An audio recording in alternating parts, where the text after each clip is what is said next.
guys, sa ano to? On our way tayo sa ano? Sa ibang pista. So ito guys, benta na naman tayo ano, Botany Wax. Dalawang Botany Wax, color lang. So return na client ko to guys.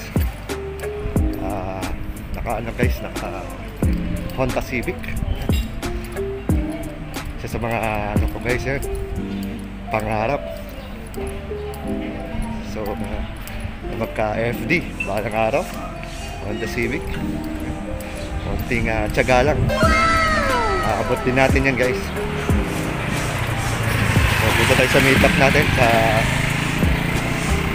Evangelista guys, sa ano daw, Jollibee.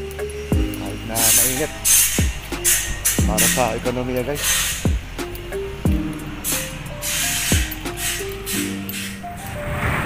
Uy, ano na yung wallet? Michael Rodriguez. Okay, thank you Michael Rodriguez sa ano sa pagtangkilik sa Botany Wax. Okay. Ingat, salamat. Guys, another successful transaction. Thank you very much sa pagtangkilik sa Botany Wax. So, pauwi na tayo. So, tuloy na natin yung ano, vlog sa ating Winker sticker installation DIY. Since na tinanggal ang ating ano, Winker sticker.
So ito na yun guys, yung aking Honda Beat. Ayan, nakita nyo na, clear na siya. So pinatanggal kasi ng inspector ng LTO Makati yung aking Winker sticker. So yun. So ngayon bumili ulit ako ng Winker sticker na nabili ko sa Shopee guys. So yan. So yun na, clear na siya. So binili ko pala itong Honda Beat ko guys nung January 2020. Ayan. So ito yun guys, yung voice over muna tayo kasi napakaingay nung background ko. So ito guys, nabili ko sa Shopee. So post ko na lang dyan guys kung saan ko nabili. Make sure meron kang yung Shopee app para makabili kayo. Ayan. Well, ano naman siya, package. Ayan. Ito, nasa garapon pa siya. Andyan guys yung sticker, naka ano na siya, naka-rolyo. Ayan. So maya kabit na natin.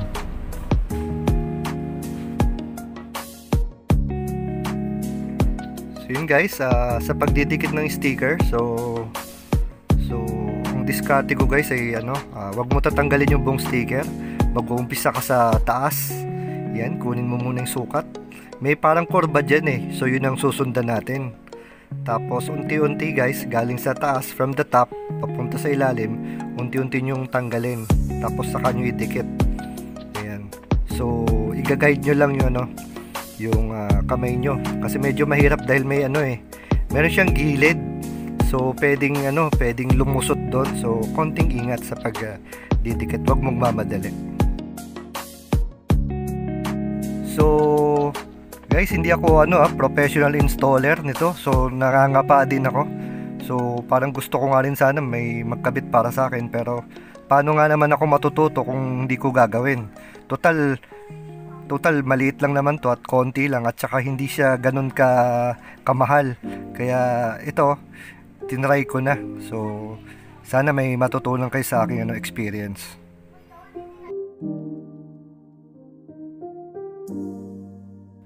So nakikita nyo yun guys, yung sa salamin na yan.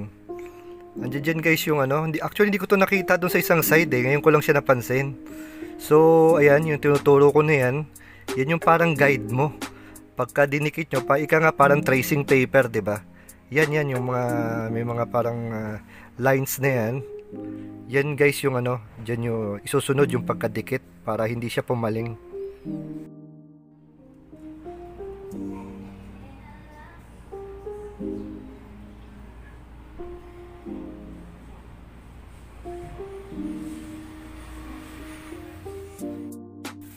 So dito na tayo sa kabilang side. So actually mas gamay ko na yung pagdikit ngayon kasi nakita ko na yung yung mga ituturo ko sa inyo, yung parang guide na yon. Kasi kanina yung guide ko yung yung color black, yung sa katawan. So mas maganda pala yung sa may mirror siya, mas mas accurate. So mas tama tong kabilang side ko. Pero sabi naman nung pamangkin ko, di naman halata at maayos naman ang pagkagawa. So maya tingnan natin ang ating finished product guys. Ayan. So ito yung ating pagdi-DIY ng pagdikit ng sticker. Ang birang sticker to, talagang challenging.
Siguro mga kulang-kulang 10 minutes higit ako nag-estimate nitong pagdikit ng Winker sticker. Wala akong ganun training guys sa pagdidikit ng sticker, pero pinaka-training ko lang guys yung pagdidikit ng sticker sa rehistro. Yun talagang training ko. No. Napansin ko nga yung nagdidikit ako sa kanan. Sa ako lang nalaman nung nadikit ko na medyo siya, paling siya papunta doon. Nung dinikit ko na dito sa left side, sa left side na to, meron pala siyang parang guide. Yung pala dapat ang sundan natin, kaya tinuturo ko kanina. So yun lang guys, parang pinaka tip lang kung gusto nyo i-DIY ang pagdidikit ng Winker sticker. Kasi nga, as you all know, sa isang vlog ko, pinatanggal ng LTO yung yung Winker sticker ko. Kasi parang alam nyo naman, di ba? Bilang isang motorcycle enthusiast, gusto natin may mga abubot tayo, kaya bumili ako sa Shopee. Kaya nga ito guys, ikinabit ko na guys. So tingnan naman natin paggabi kung maliwanag pa. So ito na yung guys, finished product. Tingnan natin na the signal light. Ayan, kita nyo kahit na may Winker sticker siya. Ayan, aga-aga pa to guys, hapon pa lang. Ayan, left and right, kita nyo yun guys. Ayan, napakaliwanag niya kahit na may Winker sticker na naka-install. So guys, ito yung aking headlight. Yan, park light, low and high. So pina-LED light ko yan para maliwanag guys. So yun, nakikita nyo. So nagpalagay na nyo guys, may hazard light yan. So ibang vlog ko yan. May hazard light na si aking Litski.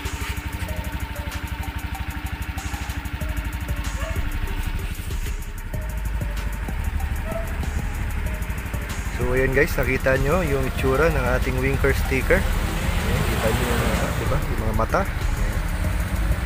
So nakita nyo yung kilay na yan. Bangis tingnan, diba? So actually mas maganda to kaysa dun sa dati kong pinalagay guys. So at least yan, DIY guys. Sana nagustuhan nyo po. Salamat.